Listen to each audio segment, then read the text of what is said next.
এই দৃশ্য কিনা শেষে আমাকে দেখতে হলো, কিন্তু তবু আমার খুব জানতে ইচ্ছে করছে বাচ্চারা হরি ভর্তি মোহর অলংকার সব ছড়াতে ছড়াতে যাচ্ছে কেন, আর গোপালের হাত দুটোই বা ঘাট থেকে বেরিয়ে দুদিকে ঝুলছে কেন?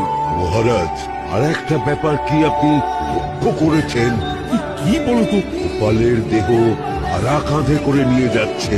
হ্যাঁ হ্যাঁ, ওই তো মন্ত্রী, সেনাপতি, জ্যোতিষী আর পণ্ডিত। আসলে গোপালের এই শেষ যাত্রা আমাদের কিছু শিক্ষা দিয়ে যাচ্ছে মহারাজ। এই যে দেখুন, যারা গোপালকে সহ্য করতে পারত না, এখন এখন তাদেরই কাঁধে গোপাল যাচ্ছে। তার মানে শেষ পর্যন্ত কেউই কারোর শত্রু থাকে না। সবাই